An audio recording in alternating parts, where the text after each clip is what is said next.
Hey, what's up, everybody? Justin Ochoa back with another episode of the Gym Sessions podcast.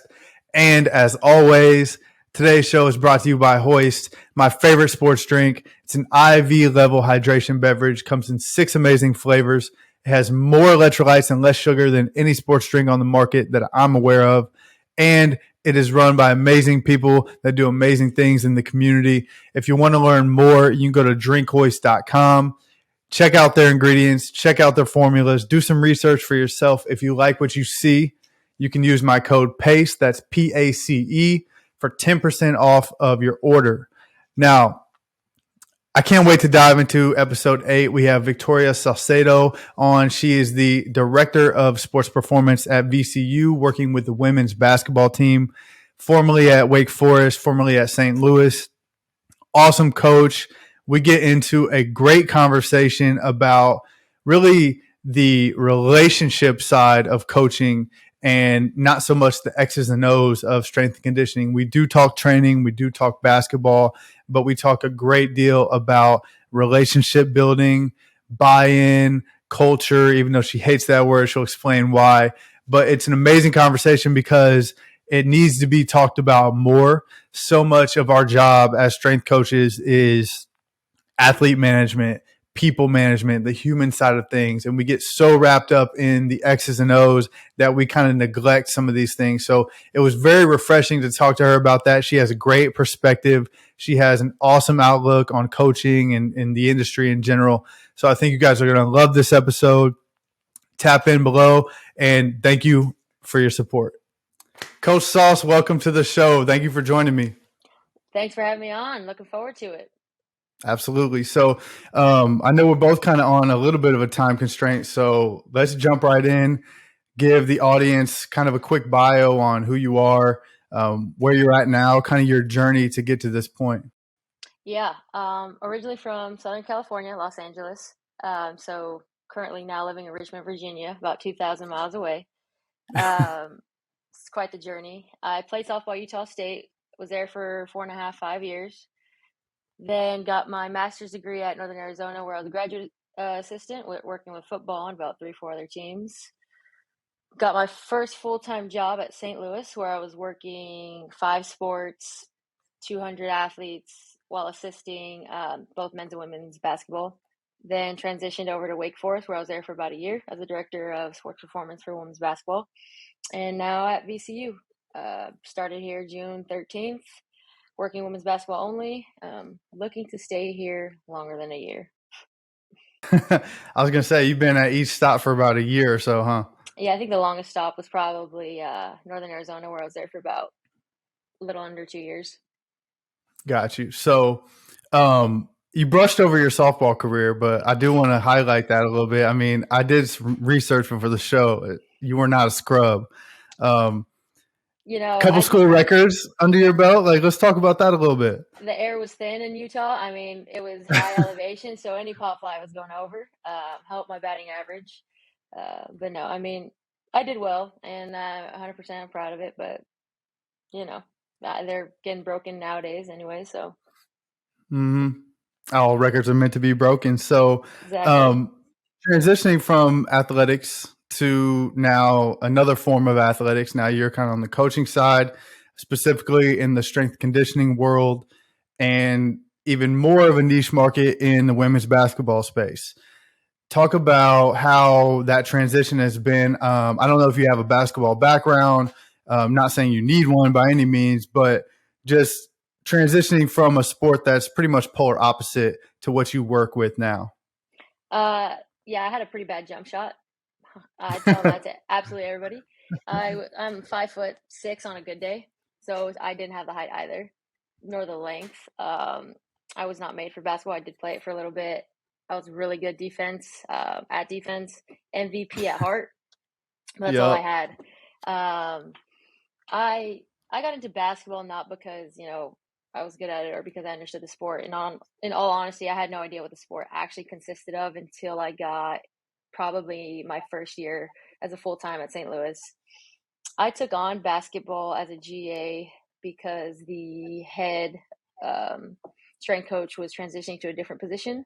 So the women's was up for grabs, and the men's was taken by the head strength conditioning coach. I took them on, and honestly, like their setup, their rundown, everything they had, I loved it. I was like, this is great.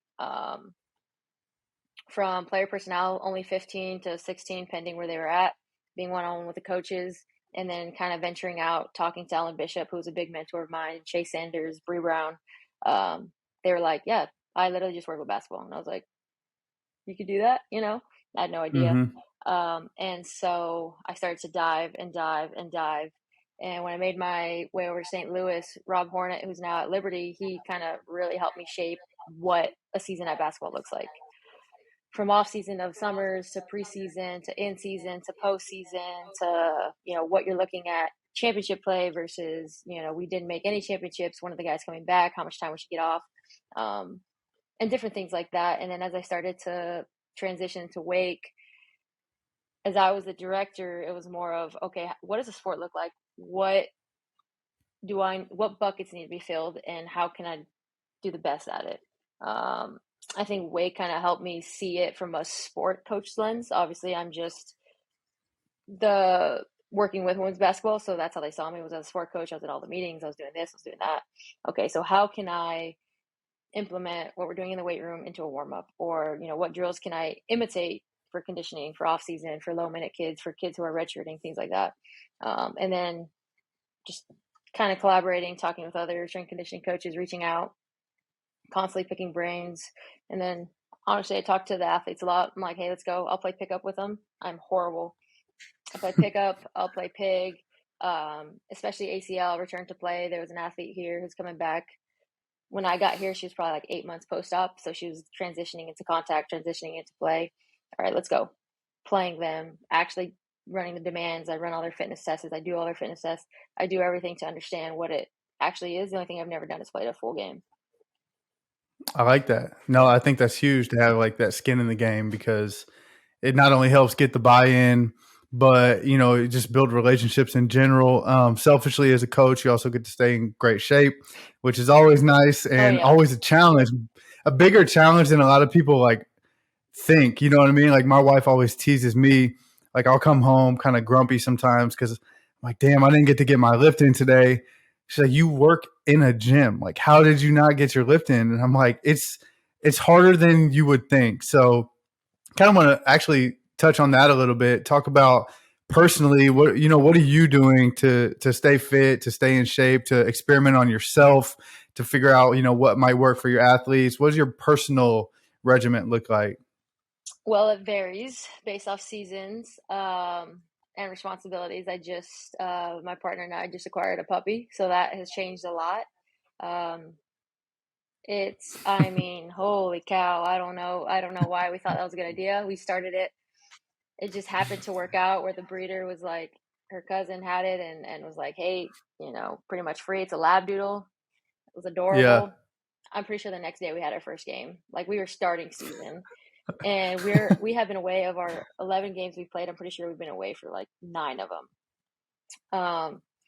So going to bed at 12, waking up 3, 5, getting up, starting my day, just poop schedule, pee schedule, my schedule. I already know. So that's a That's whole, tough. that aside. I You usually should try have to got a get, gecko. I should have, I should have got a cat. Or literally anything else that was a lot more self-sufficient than that thing. Holy cow. She's adorable, but Yeah. man. But personally, I do my best work in the morning mentally. I'm not sure why. So from the hours of like 5:45 to 7, mentally I'm just like locked into whatever work I need to get done. And that's really important to me. So I kind of prioritize that first. It used to be getting my workout. I just got to get it in. But then I saw that like my actual work started to decline and I couldn't focus and I was getting bored and tired. So I was like, forget it. Like, let's get the work in. That's what's most important. It's paying my bills. It's keeping everyone healthy. Let's get that in. All right. How am I going to get my workout in later? And I've just kind of mixed it up because I will not lie. I got bored lifting. I got bored putting a bar on my back. I got bored doing RDLs. I got bored with the same stuff. So I actually switched it up. I want to train for a triathlon. So I've been dabbling in that. I've been running. I hate running. As a softball player, I guarantee you all softball players hate running. So I do it. I try to get, some miles in, anywhere from 3 to 8. every other day. So I mix in my cardio days to switch up my mind. Health isn't a podcast, music, things like that. And then for lifts, depending on what we are in the season, I'll do what we're for the next training cycle. So for instance, right now we're in season. It's varying between maintenance slash touching heavy weight for physiological benefits, pending the order that we're in. Mm-hmm. I'm training right now for our, it's not even post-season, more like off-season. So that's looking like an omni contrast. So I'm playing with that. I do it to an extreme. So I want to bury myself for whatever reason. It just really excites me. So I do it to, I'm going to do an omni contrast. So that's eccentrics day 1, isos day 2, concentric day 3. Not a true triphasic. It has nothing to do with it. It's more just tempo based, different movements. So one, playing with the movements. I'm doing Zerchers, fit grip chin ups, just very absurd movements that personally I just wouldn't prescribe to our athletes, at least not these right now. But the tempos, the percentage, they're all staying true. So that's also kind of how I have fun and play with it too. That's dope. So you mentioned some of your stops along the way to get to VCU. And you mentioned kind of like the quick turnaround, you know what I mean? Just taking jobs and kind of working your way up the chain and getting better opportunities for yourself. So one big thing that I wanted to talk about was professional development and just, how you view it, how you've been able to, obviously you're having good success with your methods and been able to continue to make that climb and upward trajectory in your career. So I want to talk about just like networking, interviews, anything that you feel is like pertinent that somebody might be able to take away who's either looking for their next job, their first job, or anything like that. So kind of walk us through just general thoughts and then we can dive in on it. Sure. Well, let's see. So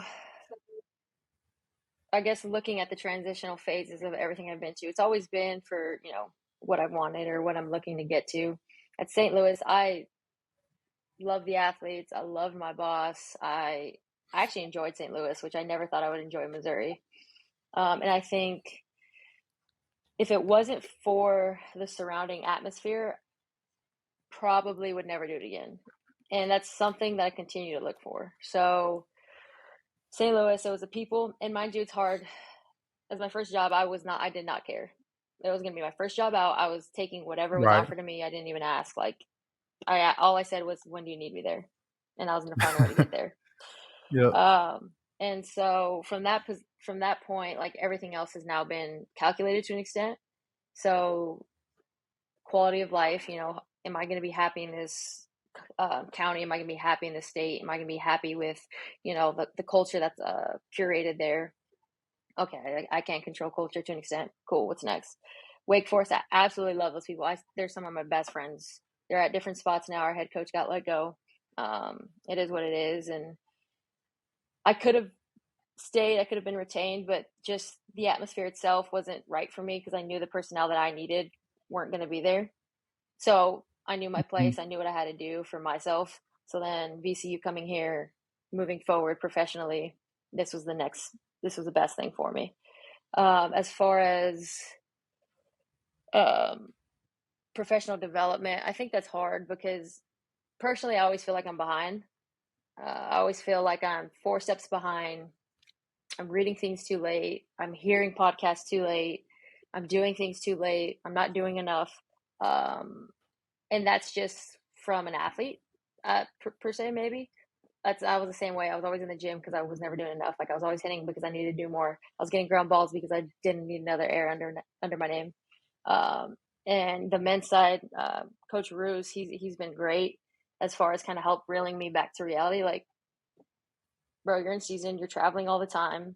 You guys are either playing, traveling, you're practicing for 3 hours. Like, good luck finding time for development, kids, and yourself. And I was like, you're right. And so it's a balancing act. As far as development, we have off days.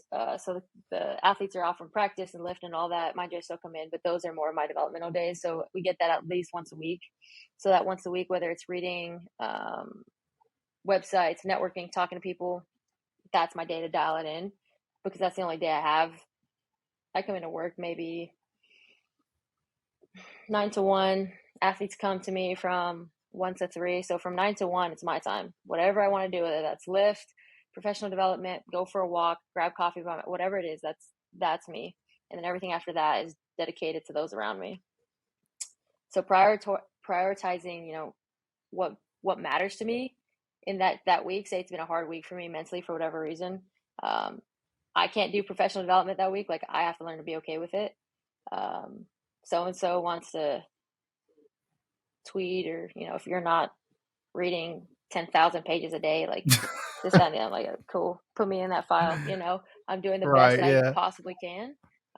I've dedicated that for myself, and there's discipline, motivation, leniency, all that fun jazz. But at the end of the day, like, what do I need? What's going to help me be the best strength coach, the best partner, the best friend, the best daughter that I can be that day? And that's kind of how I base it. Right. Going into, finding a new opportunity, or even if you're in a situation where you just need a new opportunity, how are you finding these openings? Are you using more of like personal connections, or more of a traditional, like, I'm going to apply for this job with a resume and cover letter? Talk about like some of the interview processes, things like that. So I think they've all been pretty different, but for the most part, they've all had some mutuality into it. So whether it's my mentor knowing a position that he thinks I'd be really great for and recommending me and kind of directing me Mm-hmm. towards that way, then that's how it goes. It's funny. For VCU, actually, I saw that this position was open, and it was open for a while, so I still didn't know if it was open. The Dobo and I actually kind of followed each other on Instagram a while back while I was in St. Louis, and I was like, I'm just gonna DM her. I'm gonna just go ahead and shoot it, see if it's still open. So Yeah. I like DM'd her, and I was like, hey, like, I'm a strength coach at Wake Forest. Our head coach got let go, potentially looking for a job. I just was curious if the VCU strength coach was open. And she was like, yep, send me your resume and I'll put it on coach's desk. And I said, cool. Boom. So she put it on coach's desk. I found, coach's email online, sent her my resume personally, a message personally, and then went through the interview process. And that's how that started. So, I mean, shoot your shot, but also, Yeah. it's also the whole process is got to be you. So whether someone recommends you, awesome. How else are you going to finish that off? Like, they can only say so much. If you butch that interview process, or if you just completely fail, nobody's going to hire you. So it doesn't matter how many recommendations Right. you get. Why? Like, be a person, have that conversation, and then also try to figure out if that position's right for you. It's hard in interviews, and a lot of times people can wear a mask or put a facade on to make it seem what they think it is. But at the end of the day, if you have a good feeling about something, or you really want something, like, that interview process is yours to take. I think Mm-hmm. a lot of people are like, oh, you got this job because of so-and-so. It's like, they could have recommended you, could have, like I said, pointed you into that direction. But at the end of the day, like, I went through the process. I sat down with all the administrators. I sat down with the head coaches. I sat down with the athletes. The rest was up to them, Yeah. No, a recommendation can only get you so far. Like, I've recommended people and regretted it because I hear about like what they did in the interview. I'm like, damn, you made me look bad. Yeah, Like, I can't now. I don't feel comfortable recommending you to any other job. for So sure. it's kind of, yeah. It's like you said, it only gets you in the door. The rest is on you. And I would say, a good percentage of strength coaches are probably former athletes. So you got to have that like clutch factor about yourself, even after athletics. Like, I got an opportunity, it's no different than having a free throw to win the game, or, being at bat to win the game. It's like, you got to turn it on and really like perform under the pressure. So I think that translation is great, especially with our industry being, full of kind of washed up athletes like ourselves. But I saw an article that you wrote for Simply Faster. I kind of wanted to touch on really quick, talking about the tactical three. And it was kind of in relation to what we're talking about. I can't remember the three T's. So kind of just hit on that for me. Talk about some of the bullet points of that article, because I thought it was really good. Yeah. So it's kind of just a way for me to simplify my philosophy as a person and as a coach.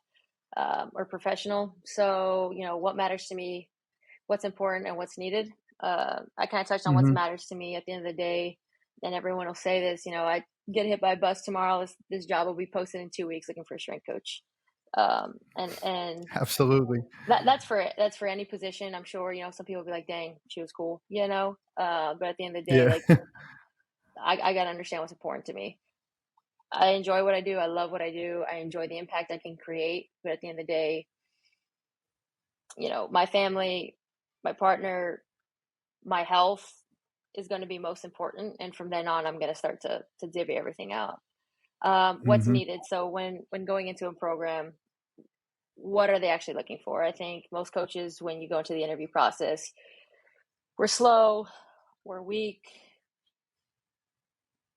We're out of shape. we're out of shape, we're not mentally tough. You're always going to get those. And you got to figure out a way to be transparent, but also give them what they want. I think that's kind of hard because most strength coaches will be like, I'll get them stronger, I'll get them faster, I'll get them in shape, I will break them so that they love me, or something of that nature. Or maybe they'll flip the script completely and be like, coach, well, actually, science says this, that, and the other. So I think there's that Right. middle that I like to try and be in the interview process. I want to be as transparent as possible because when you hire me, I want you to be so comfortable with what I do and believe in that when I do it, you're not surprised. Like, you should never be surprised by what I'm doing because, coach, this is what I explained. This is what I told you. You want to talk about it? Let's go. But I don't want there to ever be a disconnect or miscommunication between who you hired and who I am. And I think Mm-hmm. those two can kind of get lost, or even, to the flip side, losing an identity to an extent, like me just conforming and being a yes man. I never want to do that. I never want to be that. I give in my interview process, I always give the symbolism or whatever you want to call it of, coach, this is your ship. You're the captain. I will help you sail. I will help this boat stay afloat. I will help it be strong. But at the end of the day, you are sailing this and I'm helping. And so that's what I always Mm-hmm. try to give her. And that's in every process. I will always say that because I want her to know that I'm always on her team. I'm always going to support her. But at the same time, like, I'm going to do my job to the best that I know how, whatever that looks like. So, coach, you don't think I need to hit a nail here? Well, I actually do. I need to hit a nail here, down here, and actually need to fix, the sailing or whatever it is. And so just what that looks like and helping guide in any direction. So that's what's, needed. And the last one, what worked or what's important. Every coach defines success differently. And I think that's very important because one coach will say, we're very successful because we went to NCAAs for the first time. We won our A10. We won the championship. Any other successful accolades. We had an All-American for the first time, whatever it is. Other coaches will define it as, we didn't get any fights in the locker room. We managed to Right. stay Yeah. healthy all year. We had team culture. We had athletes talking this, that, and the other. So defining success is very important because then that's going to show you what matters to them. If all they're talking about is their success as a team, A10s, NCAA is cool. I know what you're looking for. If you want to talk locker room, you want to talk, we're finally talking to each other. We're finally this, that, and the other. Okay, so now we have a cultural issue, whatever that looks like. Mm-hmm. Culture, I hate the word culture. It's just accumulation of habits. So, we have that issue. So now I know what I'm walking into. And I think that's also important because if you go into a team where, and it can vary, obviously, interview process, like I said, things can be said, but if you have a team where you understand that you're walking into a cultural issue, now I'm braced for something else. So now I'm going to come in hot, and I'm not coming in hot to be an a-hole. I'm coming in hot so you understand this is how it's going to be, and this is how it's always going to be. If I come in and I try to change everything that's ever happened, but they have had success on the court, I will probably lose 99% of their respect because now Mm-hmm. they're going to be like, who are you? You need us more than we need you. Like, we're good. We're good over Right. here. We know how to lift. Like, versus that culture where they have nothing to say other than, I don't want to do this. I'm like, all right, cool. We're still going to do it.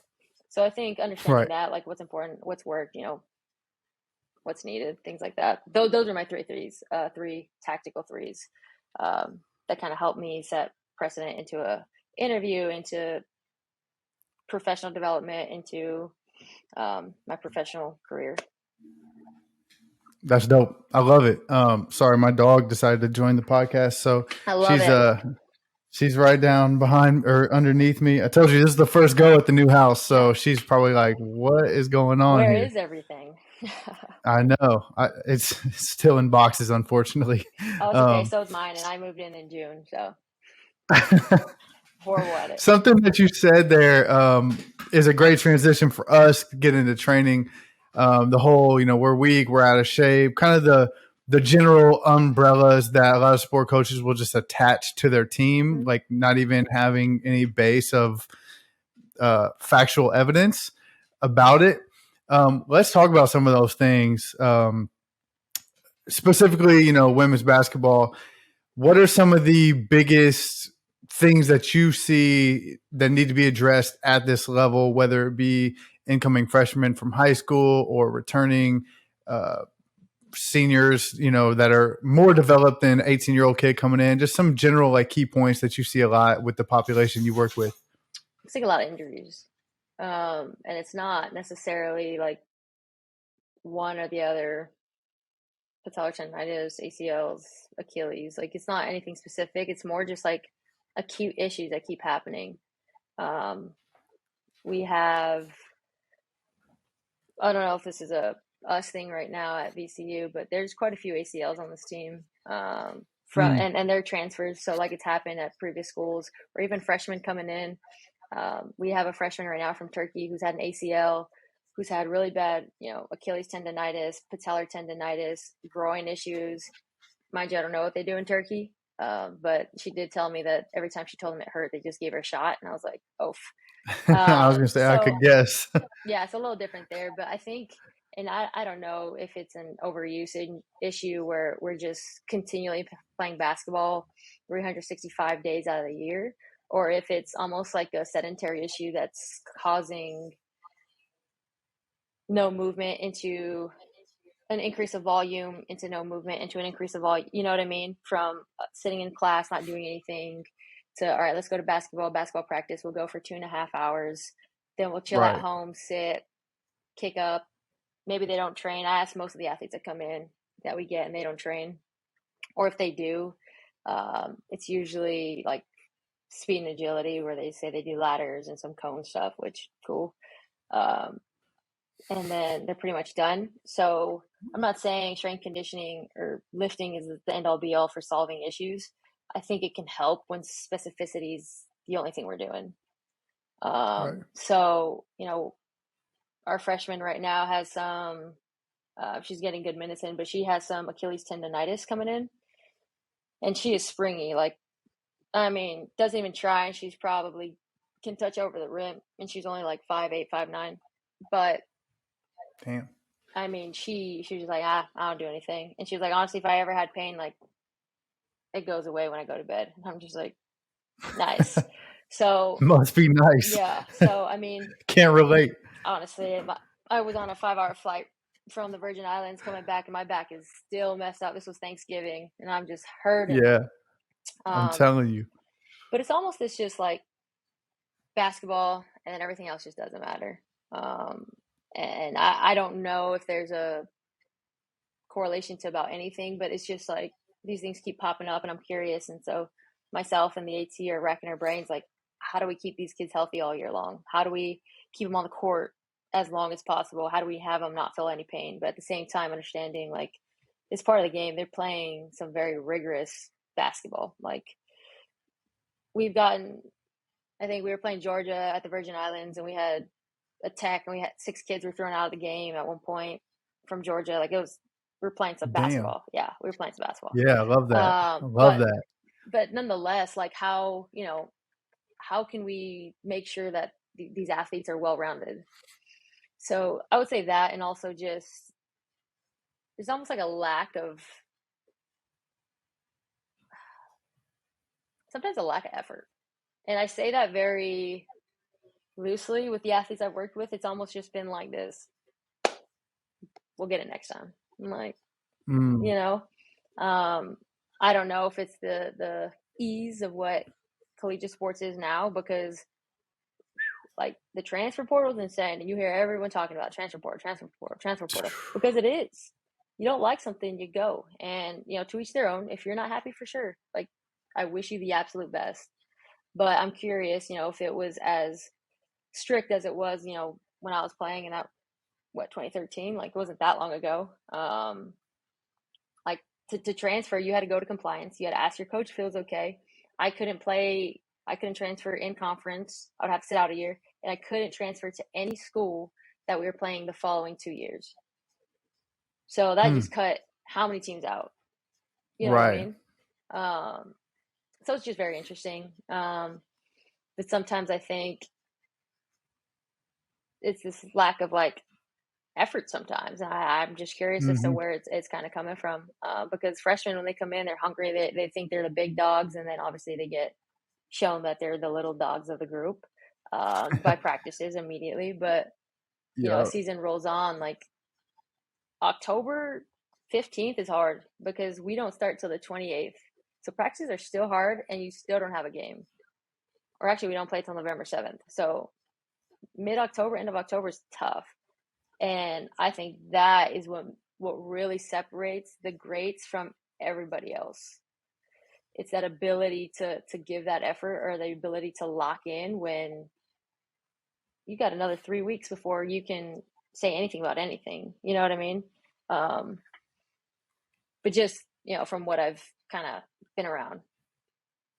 Yeah, no, that makes a lot of sense. I think that actually surprises me a little bit, just given the fact that like right now you're all in on women's basketball and have been for a couple of seasons. Where I'm kind of on the private side, so I deal with all ages, levels, from youth to pro, boys, girls, men, and women.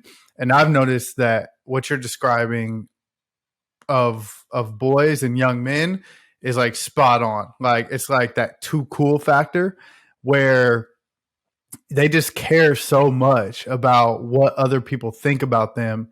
And it's almost like not cool to try hard, because if you try hard, then you might fail. And if you fail, then you're going to be embarrassed. And then they think that's a bad thing. And I try to instill in them like, no, failure is necessary in all aspects of your life. You have to fail, or you're never going to learn from any of these mistakes. Even if it's not a mistake, even if you give it 110%, you do everything right, you can still fall short and get value out of that.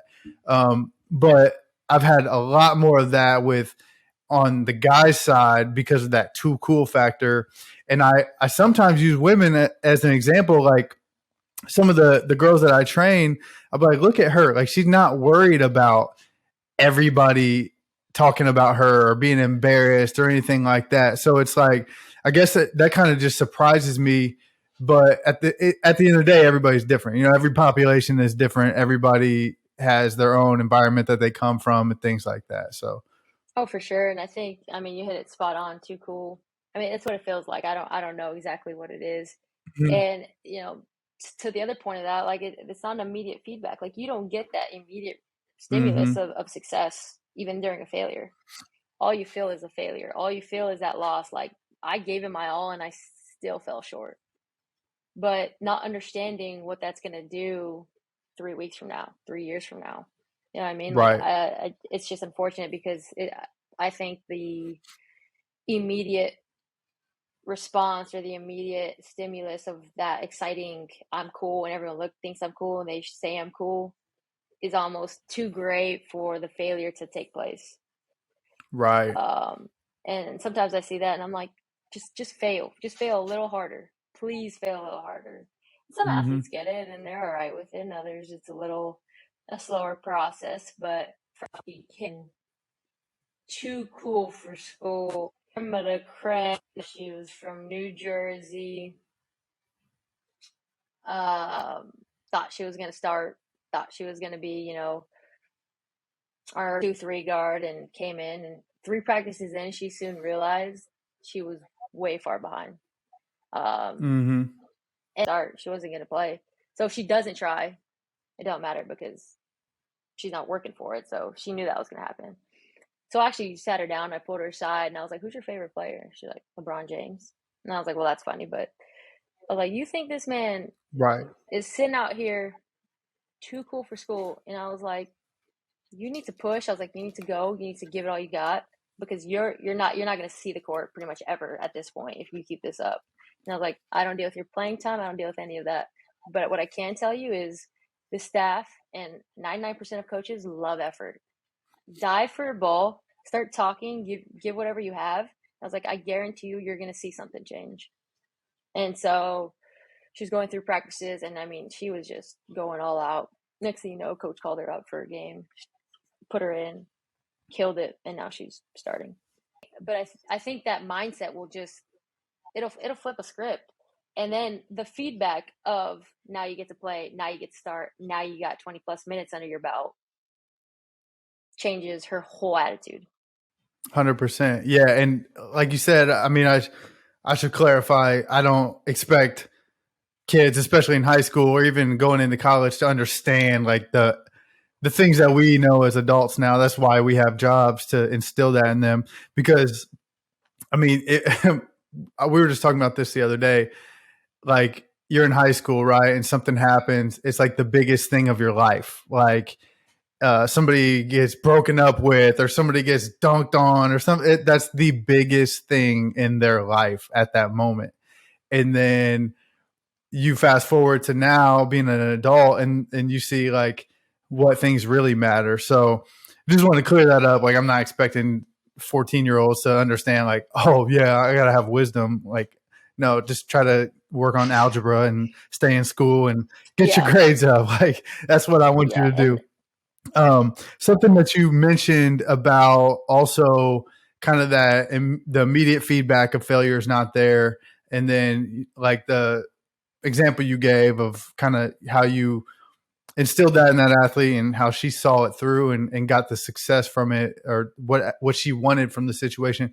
I think a lot of the effort that you might be talking about, at least in my experience, is like if things aren't going their way when they're trying hard and they dial back the effort a little bit, it like gives them an out. Like, I wasn't even trying that hard. Like, it's like I don't care. And I think that's like a huge habit that I don't know if it's in all sports, but like basketball especially. Like I notice that every day on the court, every single day. Like whether it's somebody not being on the helpline, missing an assignment, or like somebody in the weight room, I'm like, I just don't understand the ability for somebody to approach a task and not try their best. Like it doesn't register in my head.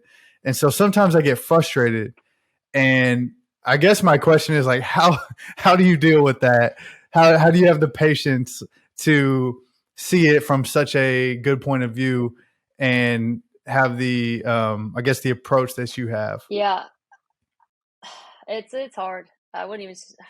Sometimes I don't have patience. That's why I feel like my hair's falling out. Um, oh, I know. Honestly, it comes from a relationship. So it comes from building relationships. So when I get to any, and this was instilled every athlete that I have. So I have 14 of them. I'm having 14 meetings in the span of 2 weeks. They can last anywhere from 30 minutes to an hour and a half, pending how long they're willing to speak. So it starts very superficial.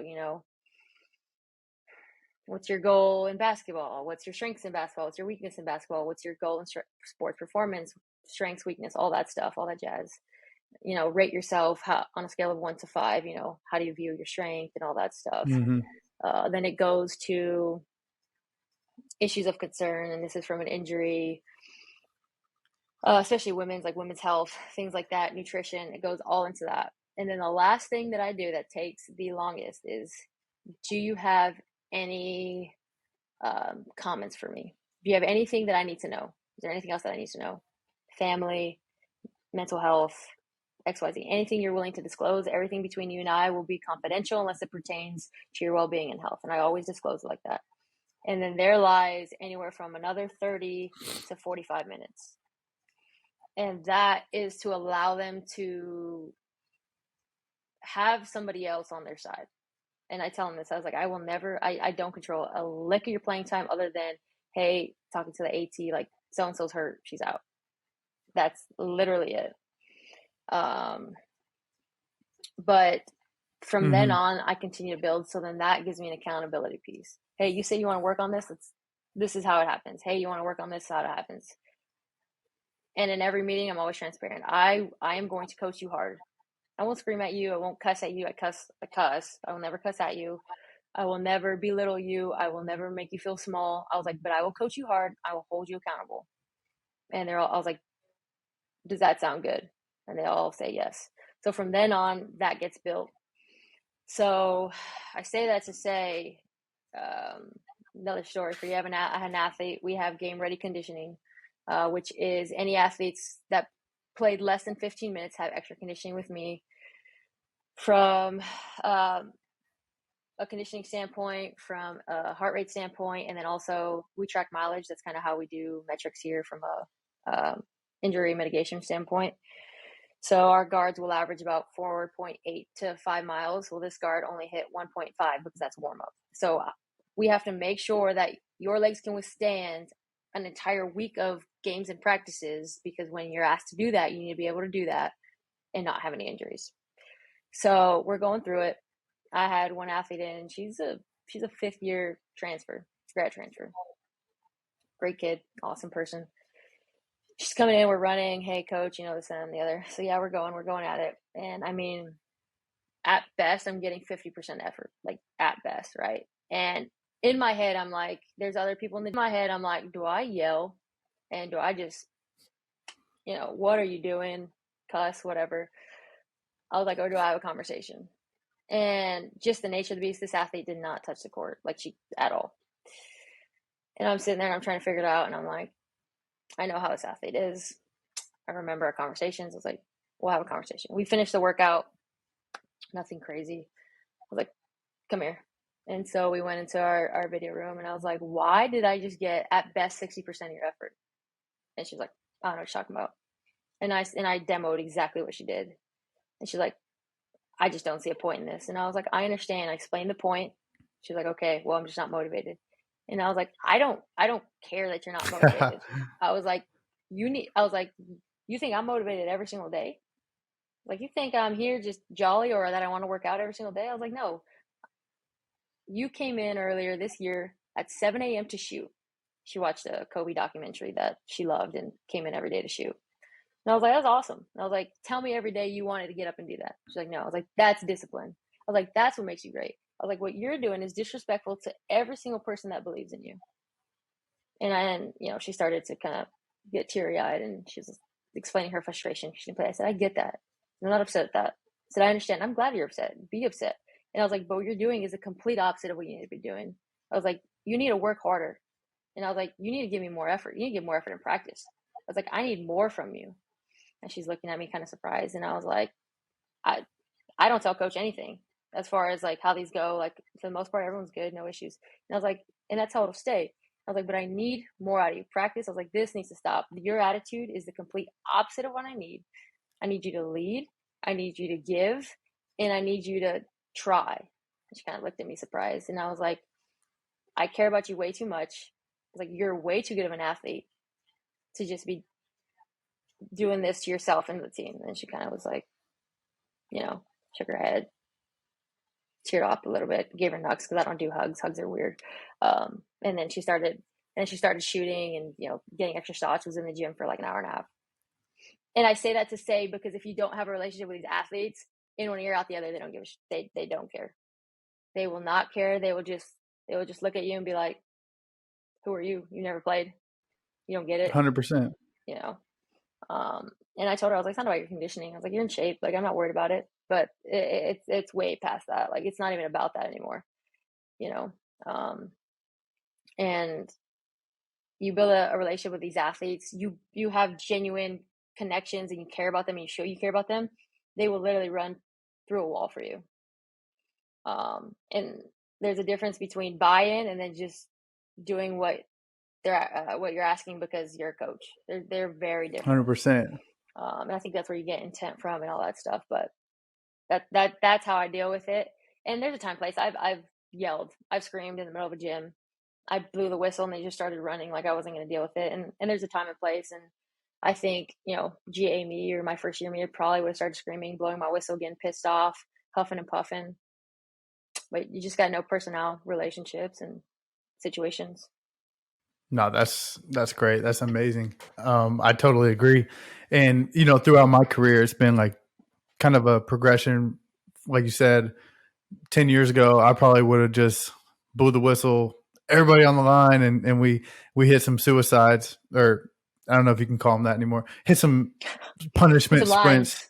Yeah, Yep. hit some lines, whatever it is. Yeah. But now I have two kids. I have a 5-year-old and a 7-year-old, and I've like seen myself change as a coach, like in conjunction with their ages. You know what I mean? Where I got a little bit For sure. softer when my oldest was born. They kind of got like a little like way too soft when my youngest was born. I had to like reel it back in, like got to have a little bit of structure. You know what I mean? But Mm-hmm. what you Oh yeah. described is great because like I've worked on simultaneously on the private side and on the team side, and have always just like used relationships as like my backbone. Where when things go wrong, you have to just be able to lean on that and have that real conversation. Like we had similar meetings with the team that I was working with, where like literally it was like dudes like one of the toughest schools in the state of Indiana, kids that have been through a lot, kids that just need guidance and have need to have structure and look to us like father figures as coaches. We're in there crying in the locker room in the meetings. You know what I mean? Like Yep. talking about real shit. And then the text that you get from these athletes at any point in their lives, like whether it be after the season or they go on, graduate, get a job, do whatever they do in their next step, and you stay in touch. It's like you get those. It'll click one day, and then they'll text you like, "Hey, it clicked. Like I get it. I understand why now." And that just means like the world to me when that type of stuff happens, and it has nothing to do with basketball at all. No, for sure. And I think like at the end of the day, these kids, what they go through, we don't know. Right. Sometimes I'm like, oh, I remember this, that, and the other. But my experience is on the other end of the spectrum of what they're experiencing. You got to also know where they're coming from a cultural background. Like, what was their household like? What is it like now? And that's another 20-minute conversation we have during that period, because Mm-hmm. how do you respond to certain things? I have athletes who, I mean, they're tough as nails, but if I yell at them, it will do the complete opposite of what I need it to do. So I just can't, and I Yep. gotta know that. Now, don't get me wrong, I'm gonna yell at times, and I was transparent about it. I was like, I'm gonna yell, and that'll happen. I was like, but understand, it's coming out of love. And I was like, and you push me to get there, and they start Mm-hmm. laughing. But it's understanding just who they are. And I know it's different. I only have 14 athletes. Other coaches will have like 50, 60. So sitting down is impossible.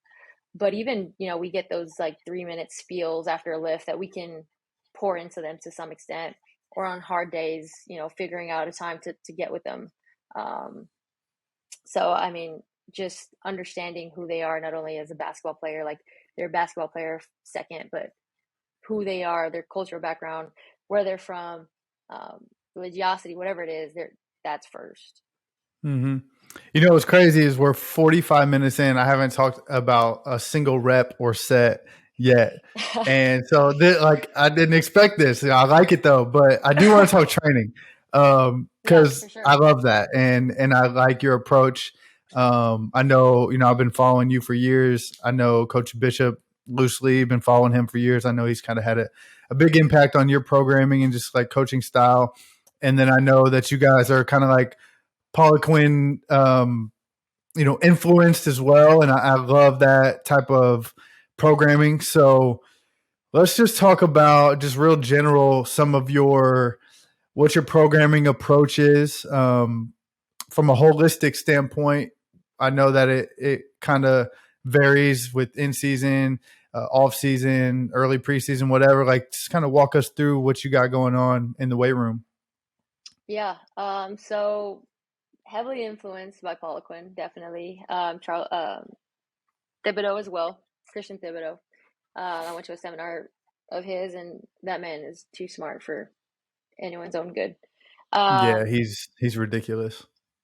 Yeah, so my introduction actually got introduced at Utah State, where Dave Schultz, Alan Bishop was my strength coach at the time, and Chase Sanders, who is now at Orange Lutheran High School in California, and Joey Burglas, who is now at a high school in Texas. So those were my big four that really just kind of strapped on to what I was going to do. When I got introduced to it all, I had no idea why I was doing any of it. I just knew it worked. So when I was interning, I knew tempos were good.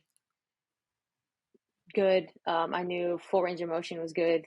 I knew chin-ups were great. Just simple, basic stuff. I had no idea why. I had no idea what they did. I just knew they were good. As I started to develop, the practicality and the theory are so different. Theoretically, it sounds phenomenal, and the bodybuilder, the person not playing sports, will nail it to a T. You add a stimulus of sports, of school, of family, of being long distance, of not playing, of travel, you are now acquiring something completely different, and the theory goes to trash. So I just take the concept of it all.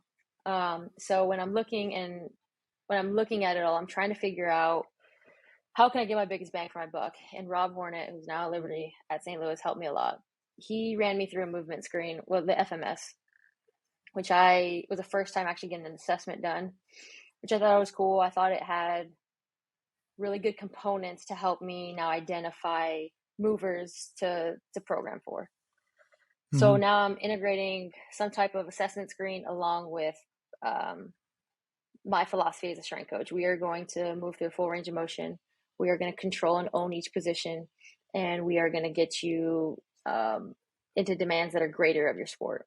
So whatever that looked like, our off season for basketball is actually pretty rigorous. I would say it's more like theorized from like a tempo base. Bishop has played around with it a lot. It's like that, and I talked about the omni contrast. I just started implementing it, but I've done it differently. So now I'm acquiring time under tension, but I'm acquiring it for time, using a tempo, using different reps instead. I think a lot of people will hit the like 4x8, 4-second lower. I'm trying to hit like, I don't know. I think I tried, what was it? I think it was like 4 sets of 5 with like an 8-second lower, like just something nasty. But I have to That's understand what fucked it's doing, up. right? Yeah, I have to understand what it's doing. So I wasn't going to load it. There is no way in hell that I was loading it with these athletes. Also, fun fact, we played in Canada 3 weeks after I got hired. So now I'm prepping for that. So I am not prepping for strength, for hypertrophy, for muscle growth, for any physiological like body differences. I am training tissues, I'm training tendons, and I'm training muscle adaptations. So when I put those tempos in, my goal is to get a actual change through a cellular level. So yeah, third set, they are like 8 seconds lower, 4x5, 8 seconds lower. They have the barbell at best. And I mean that like third set, they are like dying. Yeah, that's brutal. I love an 8-second tempo. That's And hell, but they're it just like, works.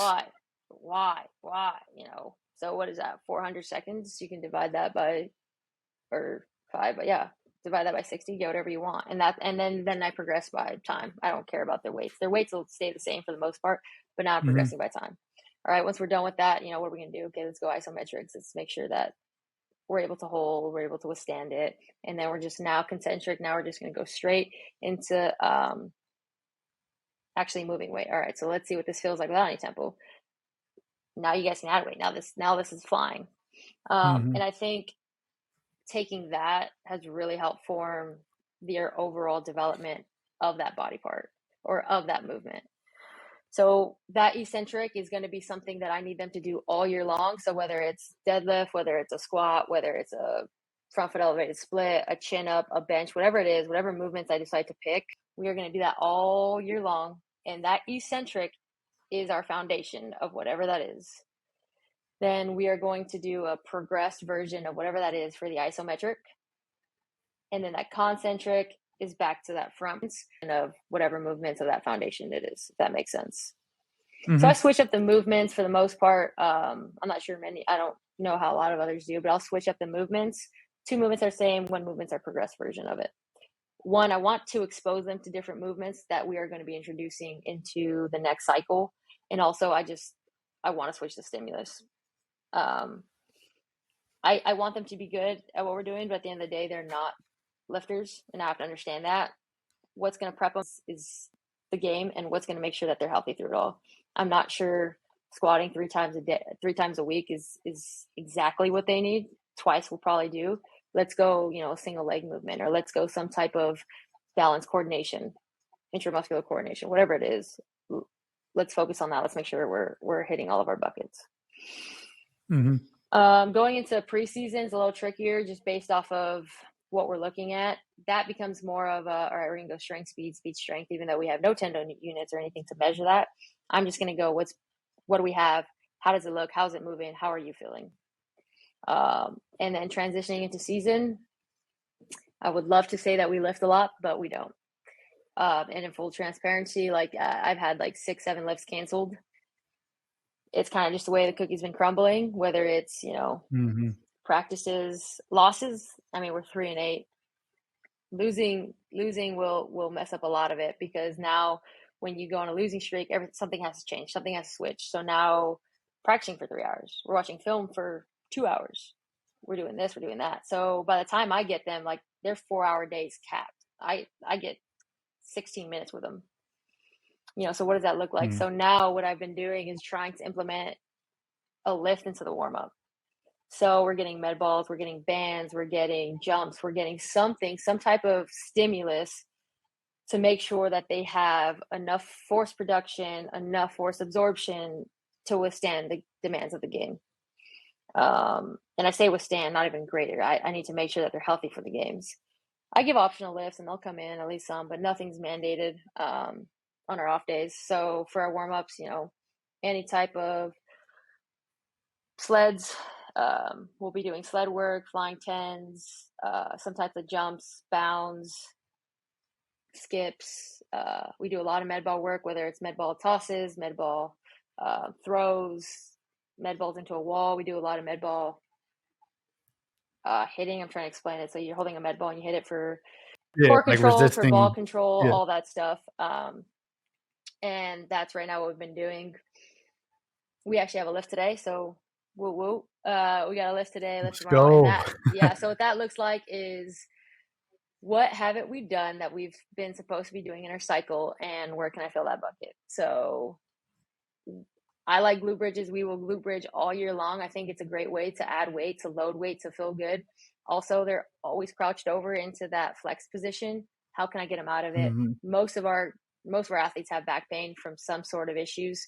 Getting posted up, guards constantly turning, getting knocked down on and one. I think it's a great way to reduce all of that. I think it's a great way to keep your glutes and hamstrings strong.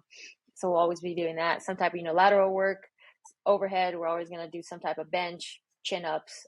Keep the main thing, and let everything else kind of work itself out. No, I like that approach. It's we might have to do a part 2 and dive in on that, because I like that structure. Is similar to what I use, and I definitely selfishly want to steal some components from you guys and implement it into my own. Yeah. Please do. One thing that I wanted to touch on, that it's kind of it's an out there question, but it's something that I know that you'll have good insight on, is, being in the women's basketball space. I know you've probably been asked 1,000 times, what's it like to be a woman in a male dominated industry? And I don't want to go down that route, because you can find your answer very easily on Google. And I listened to about 3 podcasts in prep for this where you answered it very thoroughly, and I love it. So I want to talk a little bit more of a strategic, technical side of things on that note, where you're working with women. And, I can't speak for women, but I've been with my wife for over 10 years, and I know that 3 to 5 days out of every month, your body is not the same, and you're not going to perform how you want to perform. let's talk about just some of the special considerations that you might have to make for women and understanding, obviously, as a woman yourself, but also from a physiological expert standpoint, like some of the special challenges that you might have to deal with throughout the season and how you go about adding that to your program. Yeah. So it varies. It's super nice because I am a woman, so I can tell them to suck Mm-hmm. it up without it being coming off in any sort of way. I can't tell my wife to suck it up. No, you'll probably get a punch in the stomach or something. For sure. Um, but also, it's not very. There isn't in the collegiate realm for women. It's not very prevalent for them to seek women's health. So they don't know what normal cycles look like. They don't know how a normal cycle should feel. They don't know that if they miss, that's not normal. You know what I mean? And so, Mm-hmm. one, educating that. Our athletic trainer actually has done a great job here, and has got an OBGYN to come sit with our athletes once a year and have open conversations and open hours in case they need anything. That way they can be taken care of in that manner. Because we had an athlete who was severe menstruation cramps, like severe, like to a point where she was nauseous and all this stuff. So we went to go see her, and it's been taken care of and hasn't been an issue since. So imagine if that didn't happen, right? So Mm-hmm. giving them the resources and the ability to find out, hey, is this normal? Like, because my friend has the same thing, she says it's normal, but my other friend doesn't. So who's normal? Right. So that's always a bad thing when they start talking to each other about it, because it's like, you don't know, I don't know, but we're gonna pretend like we know. And then also in the weight room, like, our athletes actually do a pretty good job of toughing it out. Like, they're just like, I'm not in the mood. Like, I'm on my, it's my time of month. I'm not dealing with this. Like, my stomach hurts. So, make sure we're eating. We're loading up on enough carbs. Yeah, you're losing a lot more fluids, making sure we're hydrating, electrolytes, all that stuff. All right, let's get you some medication for the cramps, because when you run, I know it hurts 10 times more because it hurts me. And we'll go from there. So if I actually have an athlete where I need to run them and it's just them and they're like, I literally am going to throw up, my stomach's killing me, like, let me know, we'll bike. Like, I'm not an a-hole where I'm just gonna be like, I don't care. But then I also see, when they're hunched over and they're like in the fetal position, I'm like, coach, sub, like, so being open, talking to me about that, so I can relay the message to whoever it needs to. But as far as weight room, things like that, I think the only extra consideration is just, if they're in a mood, let me know. That way I'm not just barking at you for no reason. Like, let me know, hey, I got you. I'm going to get done. Just give me my time. Cool. Sounds good. Mm-hmm. That's about it for the most part. If they want to pull themselves for cramps, I'll always say no. And the AT is pretty good. Like, hey, can you talk to so-and-so? Because he's a male and he's same as you. He's not going to say anything like that's going to direct them otherwise, or tell them to suck it up. Like, they'll. Right. Right. Yeah. So me being the kind of hard ass on them and just being like, how bad is it? Is this your normal cycle? This, that, and the other. They're like, yeah, it's normal. I'm like, all right, let's take some Tylenol, Advil to give you about 10 minutes and let's see where we're at. Mm-hmm. No, that's super important. Like, I mean, like you said, like, we just don't know. I could never imagine, so I'm not going to pretend to put any type of limitations or push you through something that I just physically am not capable of relating to. And so I think that's super important for, if there's male coaches listening or anybody listening, it's like, hey, it's a real thing. You got to pay attention if you're working in this population. Yeah. And I mean, I'll always tell the athletes, I know you're in pain. I was like, but we get this every month. We know what that feels like. Like, this isn't a sick day for us. This isn't something that we just pull off. Like, we have to learn to work through it, figure out ways that are going to help alleviate the pain, and then continue about our days. Because we can't stop for 1 or 2 days till it's better, And so that's something, unfortunately, that us women have to like work through and figure out. That way we can continue to live and work and go about our life. 100%. All right. So I know we're both kind of short on time. My favorite part of the episode, I got to throw you in the hot seat. Oof. 7 to 10 random questions about God knows what. You can go in depth. You can give one word answer, whatever you want to do, whatever comes to mind. Cool. Sweet. Sounds good. All right, let's go. So Right off the bat, what is the worst exercise that you've ever programmed? Worst exercise I've ever programmed. Oof. Um, oof.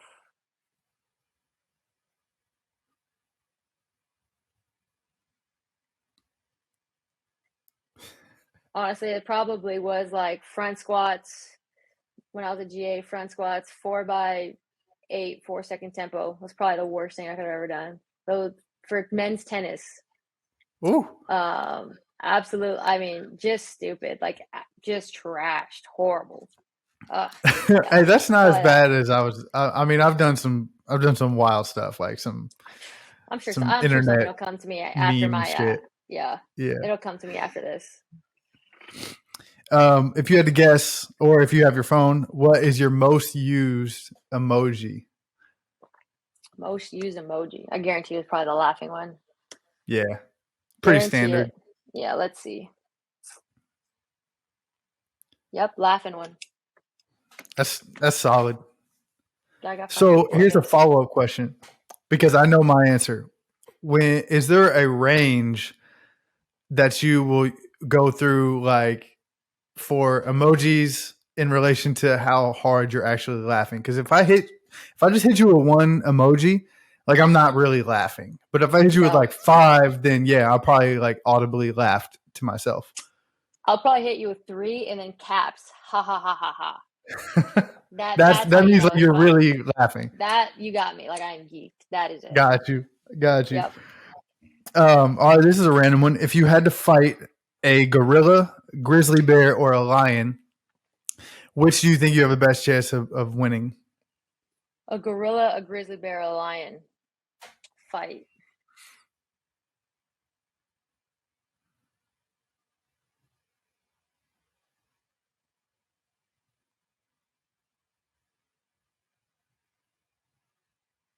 I have to fight them. I can't run. Can't run. You're I'd trapped go in a with gorilla. cage. I could probably go gorilla. I could probably get Gorilla? around him, do like a little wrestling move on him. Yeah, I There's no like way that's that. happening with any of the other ones. Nah, that grizzly bear is serious. All right, start one, bench one, cut one. Strength coach edition. Coffee, lifting, sleeping. Start one, bench one, cut one. Yep.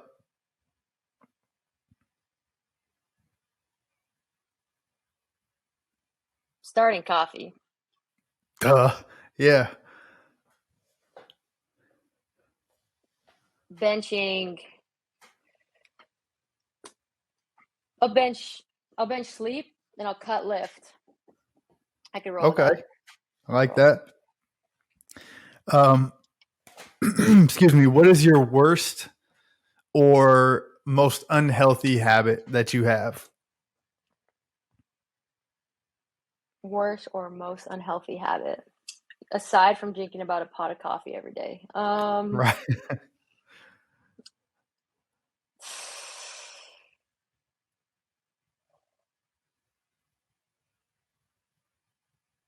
Hmm. I think it's probably ordering crumble every week. Ooh, yeah, I mean, that'll get you. it's healthy for my That'll mental. I'll get tell you you. that much. I look forward to it every damn week. But Yep. those cookies, they're not packing a light punch. I'll tell you.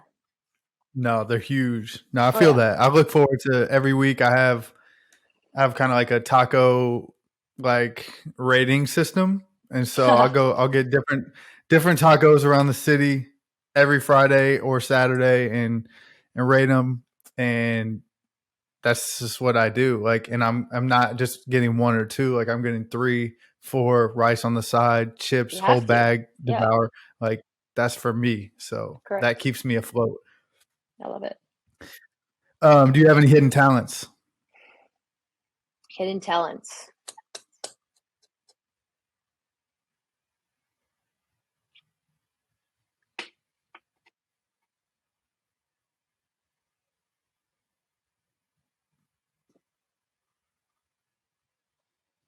It's not hidden, but and everyone tells me this. So, but I'm hilarious. Like, I'm a comedian, and it's not even on purpose. I mean, that it just flows out of me. Like, I just spit. Like, comedians should actually hit me up for just script, for just fresh media articles. I got them, whatever they need. Like, it's not my fault.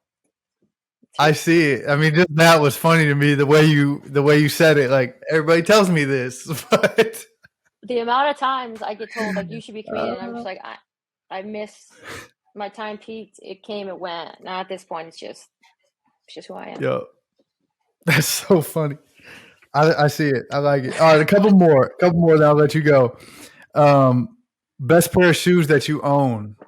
I Best see you pair. got like you got J's on a lot. I see, so I know you got some heat. I do, but I don't see. The thing is, the way my ankles are shaped, I can't wear like higher J's. I swear, I can't wear mids or high tops. I can't. I'll look like SpongeBob in fucking boots. I can't do it. So Yeah. I always have to wear low tops, and it's usually just like low ones or dunks. But I do have a fresh pair of dunks, like the mocha color. Nothing crazy, but they are Ooh, nice. my favorite. Dope. All right, we'll go with a good one for your last one, and then I'll let you get out of here. Your last meal, like if you got a chance to choose it, you know, if it's your time to go, and they're like, "What do you want to eat? What is it going to be?" And get as specific as you want. I know crumble is probably involved now. It's tough. It's tough. Last meal. It's funny. I ask my athletes this all the time, but I never answer. Last meal. It would probably be some birria or like beef tacos that my grandma makes that are elite, with a side of sweet potato fries,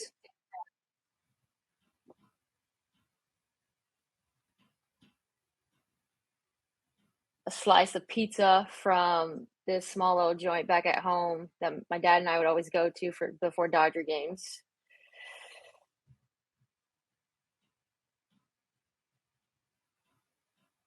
A cookies and cream milkshake from Chick-fil-A. Oh, I can eat. That's probably another hidden talent, how much I can eat. Yeah, that's fire. And then an oatmeal cookie, hopefully from Crumble if they can make it for me. That really like encapsulates your professional journey, like from West Coast to Midwest to East Coast. Like it's all there. honestly, it honestly sounds like cookout is what that sounds like. For sure. No, I love it. I appreciate it. I thank you for jumping on here. Before you go, just kind of tell us where you are accessible at, or where at least you want to be found. You can find me on Instagram, which is a little more, I post stuff, but it's a little more personal side.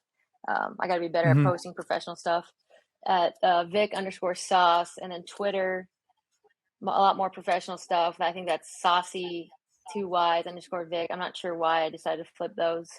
And then my email is on the VCU website. I don't respond to text messages all that much. But those are the 3 main sites you can find me. Awesome. I love it. I'll link that up in the show notes, and appreciate your time. Thank you. Thank you. Appreciate it. And that was episode 8 with Victoria Saucedo, aka Saucy Vic, Coach Sauce.